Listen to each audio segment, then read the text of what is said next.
Greetings sailors and welcome back to World of Warships, and we've had some somber news this week in that the last survivor of the destruction of the Arizona has passed away at the age of 102.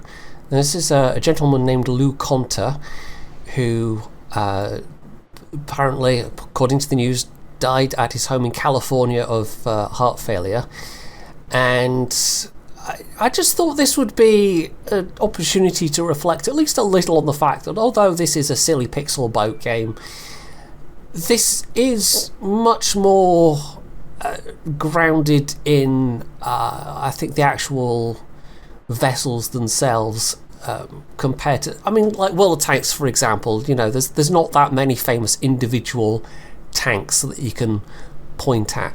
Most people will maybe be able to name Tiger 131 as being somewhat famous for being preserved, but when you look at warships, it's more about the individual ships, the individual history of the ships themselves. And of course, Arizona, quite famously, completely destroyed at the attack at Pearl Harbor. Its magazines detonated and killed the majority of the crew, and I think it was something like over half the casualties from Pearl Harbor were from the Arizona alone. So not that many people survived, and Lou Conter is the last of them to have passed away.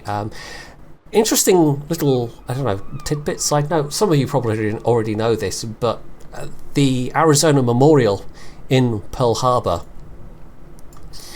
which is that would be kind of, I would like to visit there someday. That would be kind of neat. I mean, Hawaii would just be a nice place to visit anyway, but to visit Pearl Harbor, it's just quite a, you know, famous event of the 20th century. Quite a pivotal event happened there.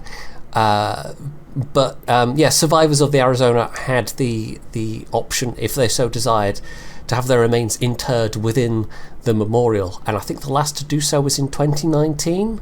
So yeah, it's been steadily counting down through the years, as tends to happen with these things, and so he is now the last of those few, and in fact I think of the Pearl Harbor survivors, there's precious few that are still living at this point anyway. So, you know, maybe it's a little moment to reflect on the fact that this is the fun pixel boat game, but there's some actual history there as well, and Pearl Harbor especially. I mean, you have to count it as one of the pivotal moments of the 20th century.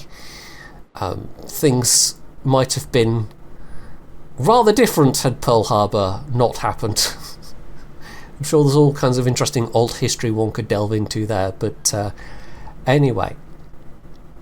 So as for the Arizona itself, in-game, it's a pretty nice ship to play at Tier 6. It's one of the 14 inches. It's a pleasingly chunky ship to look at. It was one of the standard classes from the 1910s. And so, although it's not the fastest ship, it does pack a fairly nice punch. And I personally prefer playing it to the New Mexico, which is, of course, the tech tree. I can't remember offhand what its stats are in terms of, like, accuracy and AP damage and all that kind of thing. But it does pretty well at Tier 6. Is all that really matters. So this is one of those ones, if you do get it in a crate, or I don't know, it's on sale or something, it's probably worth hanging on to, because although Tier 6 can get the slightly fuzzy end of the stick sometimes with down-tiered matchmaking, this at least can boast the range to keep up at least modestly well at Tier 8, and of course you've got a spotter as well. And even though sometimes that might mean resorting to high explosive shells, the AP is generally decent enough. So this is Pretty good matchmaking, actually. There is CV and submarine in play. The kamikaze is probably the biggest threat there, actually, just because that thing is so sneaky. I've also got a Delhi in, which is one of the new Commonwealth cruisers. Don't think there's anything else particularly exotic going on here. We'll have to see what we're facing off against. There's not many battleships. It's basically me, a Congo, Fuzo's up there, so it's probably the Congo we're facing off against. And I fancy my chances versus the Congo. This is a slightly unusual match in having only a couple of battleships in play, even for the mid-tiers, where it can get a little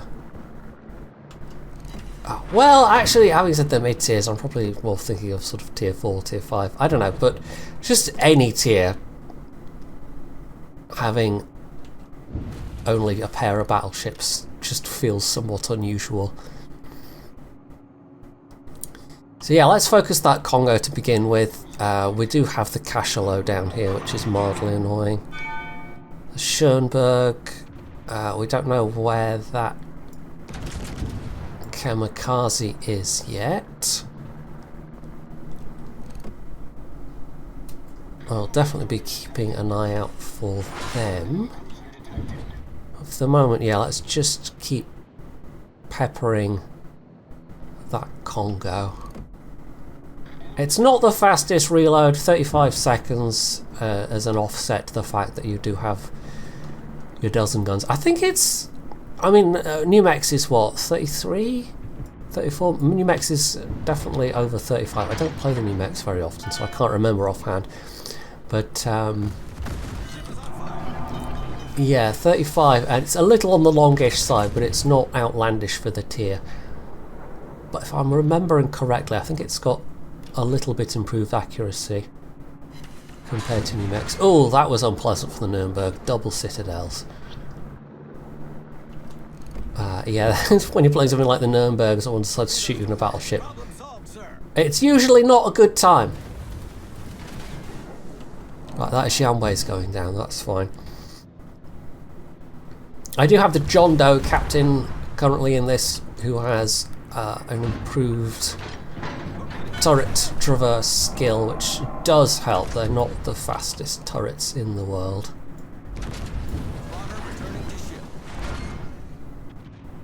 But I think the firepower is overall pretty good in this.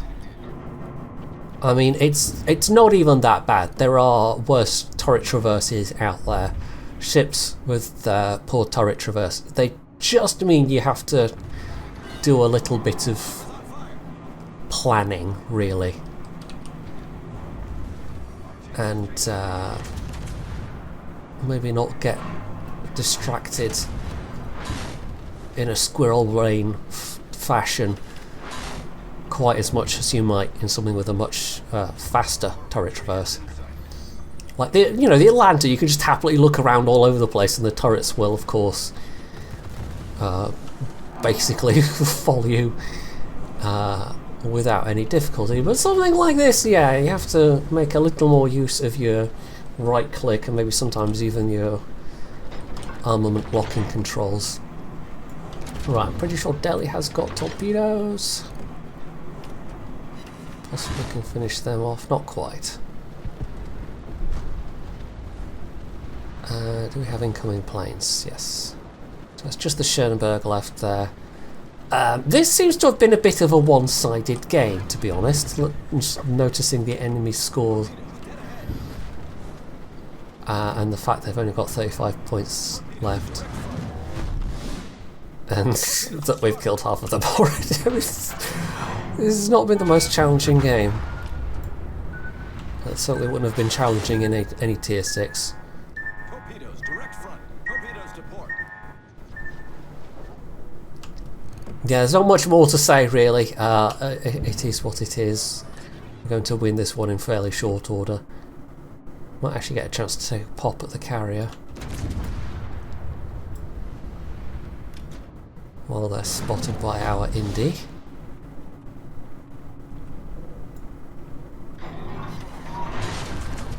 And we are more likely to get over pens.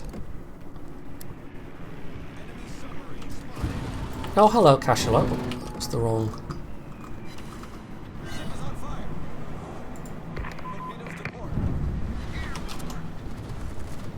Right, actually, there's the thing where I should have locked armament before I was. It's kind of a pity it doesn't do that automatically. It's like it's an extra thing you have to remember. It's an extra step. It would be nice if even if just there was a setting that you could automatically lock your armament whilst you're using your depth charges. Anyway, between the T-22 and the Leander, I suspect that... Oh, we weren't... Oh, because I was still locked. See, that's what happens. That's what happens. Like, the indicator is not super duper... Like, if there was just like a big graphical indicator or something like that, I think that would be... It would be a little easier instead of just a line of text that pops up. I'll try blind firing a little. Don't know how fast the Ranger can accelerate, but that might... Oh, 1 over pen. Oh, there we go, we're gone. And that was the game. Okay, well 74k, not terrible considering. That was a bit brothel stompy. Not the most brothel stompy game I've ever been in, but yeah. And once again with the very, very kind matchmaking. I don't know what's going on right now, but I'll take it. So this time we're facing off against a new mechs, Renown, Imperative 5s, quite a lot of destroyers still. Honestly, of all of them, I think the T-22 is probably the one I'd be most worried about in terms of it being stealthy. The Aviary might be able to run up with its fuel smoke, but that's a harder thing to pull off. Yeah, okay, we'll see how this goes. Same map again. I'm not hugely fond of this map. Or at least we're on a different flank this time, so that changes things up a little. So I've got Agincourt with me and our T-22s. Agincourt's quite a nice ship if you can get the matchmaking. But it does suffer from the fact that it's a secondary focused ship, but it's also a slow ship. They're kind of hard things to reconcile.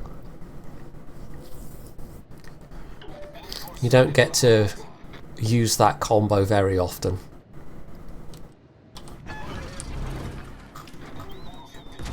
Right, once again, open fire at this Congo.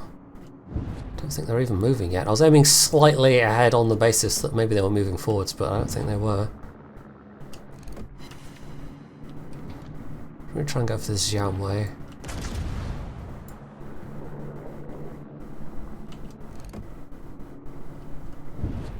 Our T-22s are not in a div. It'd be nice if they were, because they would be able to work together a bit more effectively.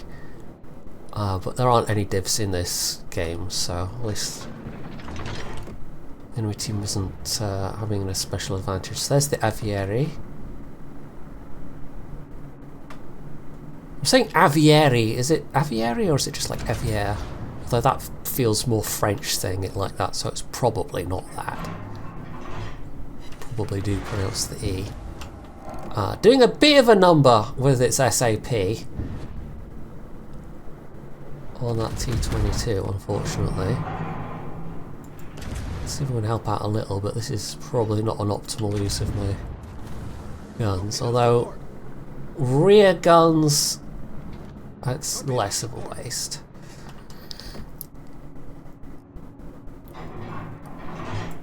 Right, Congo, you're up next.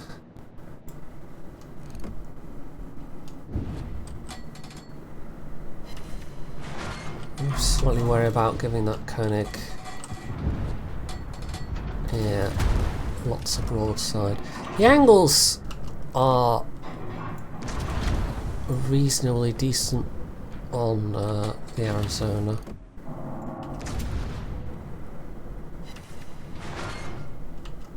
You don't have to expose yourself too much.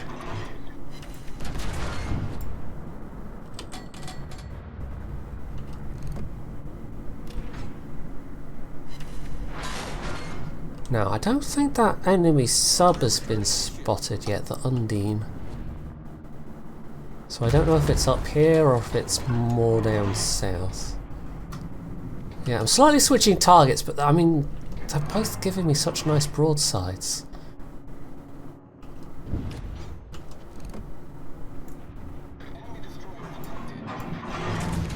Right, you're turning. They're both turning at the moment.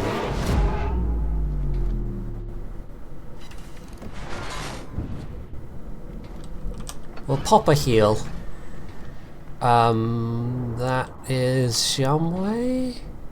Torps? Yes. Oh dear, there goes the Ashen Core. Right, this one might be a slightly tougher fight. There's the Aviary. Let me make this, I was going to say use this opportunity to make a turn of my own, but I don't know if that's really worked out for me, having had that thought.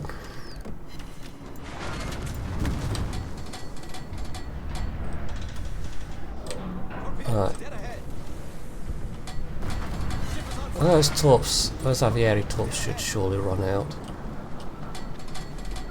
I think they should run out.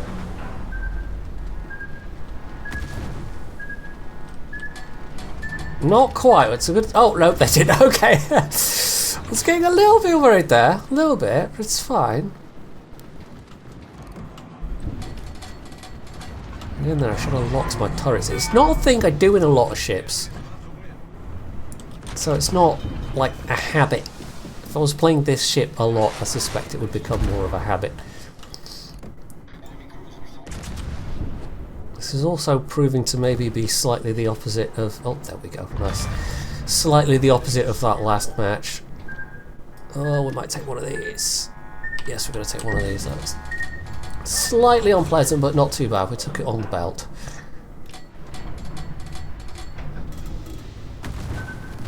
Oh no, there's more! Oh well. That might be the end. Oh no, no, just survived. That's not great though. That's really not great. That manoeuvring is basically putting me aground. Oh yeah, we're about to sink.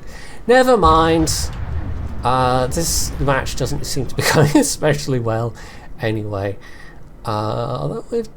We've killed one more than was true of them managing in the last game until very late on, but yeah, that grammatically didn't make a lot of sense, did it? Anyway, we'll play one more after this. I don't think this is going to last too much longer.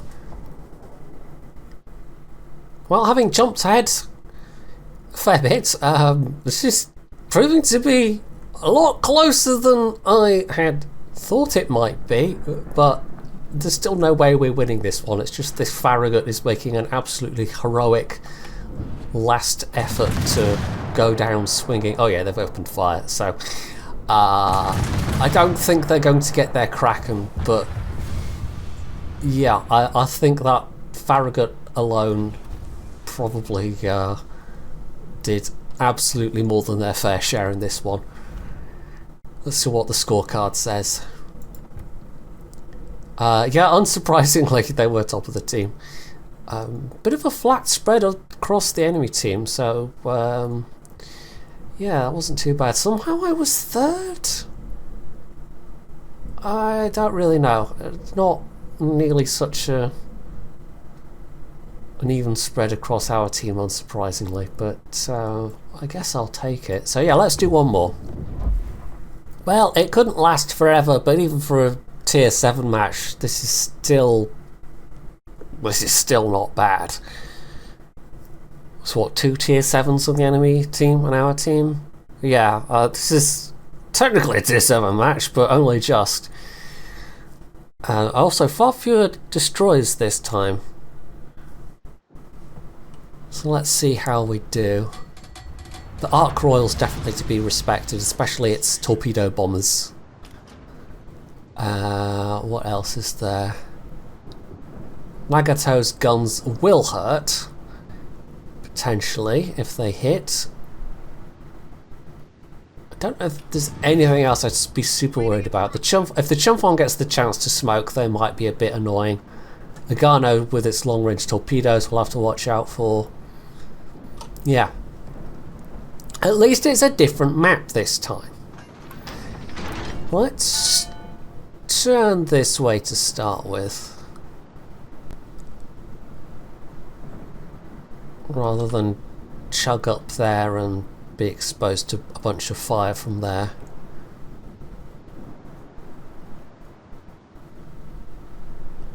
We have a bit more room for manoeuvre in this area. Okay, so there's T-22, Chumphon. We're being, of course, equally scouted by the enemy CV.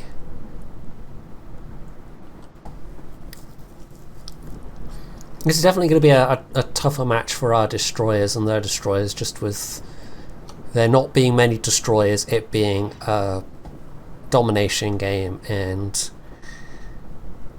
the CVs being in play. Right, I don't think there's really anyone I want to pop a spotter for just yet.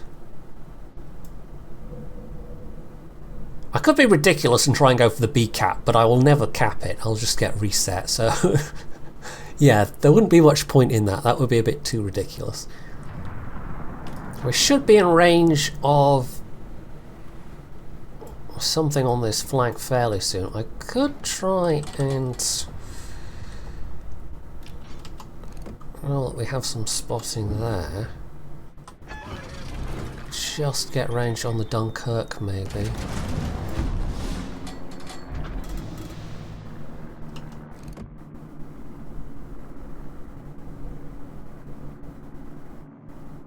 Don't know if I've... oh, that looks alright. Dunkirk's fairly fast. Oh, at this range, yeah. That's about as unreliable a shot as one can make at absolute maximum range.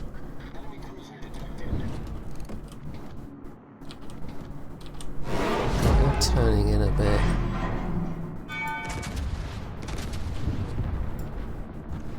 So we've got the C cap, they've got the A cap. Not super surprising.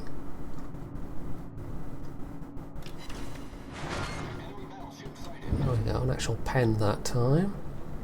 Right, there's the Chumphon.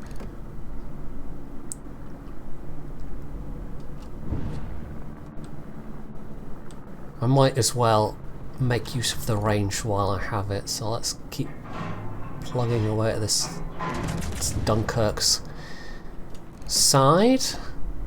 Okay, you know, he's turning in a bit, they'll miss.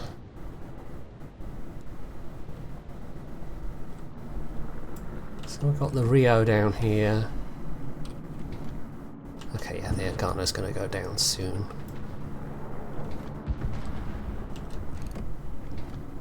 Oh, just about have range on the Nagato.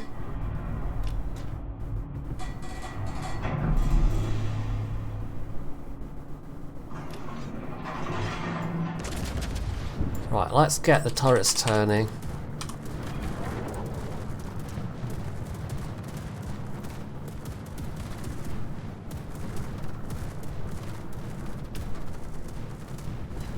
We're getting a bit beat up. The T-22... that T-22 is probably not going to last too long, but who knows, they might do something spectacular before they go down.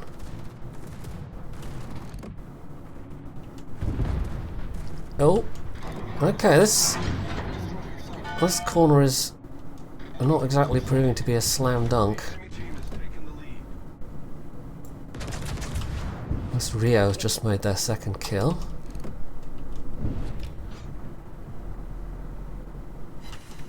Okay, there we go.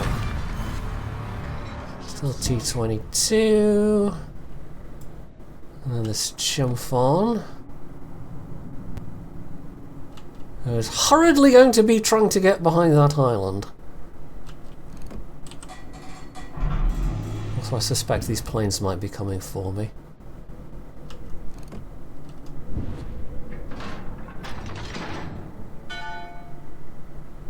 As an alone battleship.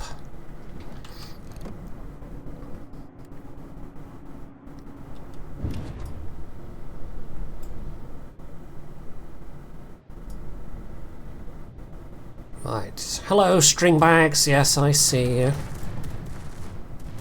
course, the Chumphon has free rein to shoot at me. With those ridiculous shell arcs.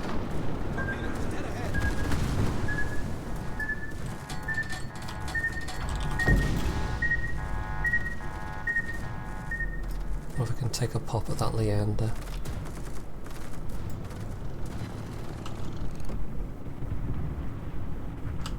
No, okay.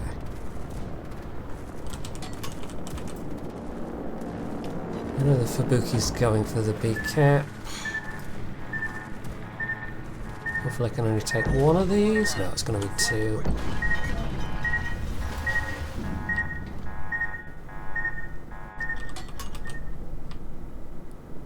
Okay, I was hoping to shoot at something from the north, but that's not going to happen. The Fubuki is definitely a threat.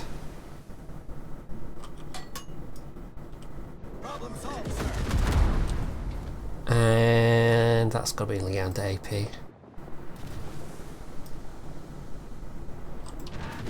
Right, if we can get some spotting over the B cap, that would be quite nice.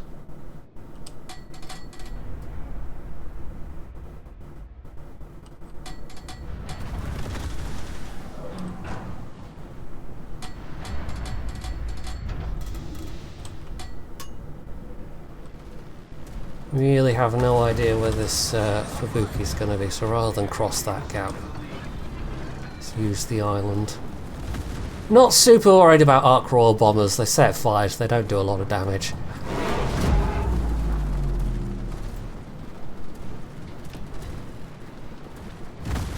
Right, we're going to have to go weasel out the... Weasel? What word am I meaning there? We're going to have to go try and get that Chumphon, I think.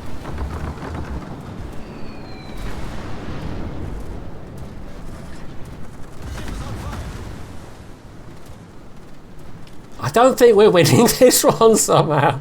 We've lost a few too many ships. Oh dear.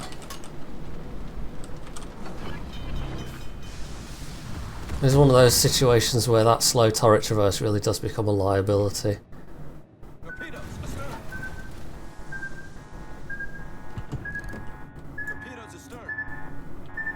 It's a good thing I made that turn as well. That's a sneaky drop. Yeah, okay. This CV is definitely a complicating factor. Oh, it's the Leander. Right, well, I'd rather take Ark Royal Torps than Leander and Fubuki Torps. One I can do, I can reasonably survive, the other definitely not.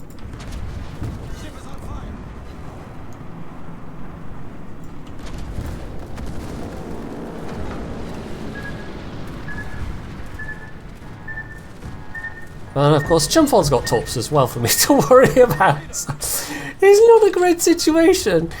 It's definitely not a great situation. Right. Oh. No, don't. I'm trying to turn the other way. Is it going to be enough? No. It's because I'm flooding. If I had been flooding, I think I could have made that, but no. Oh well. It was just a little bit too much concentrated interest.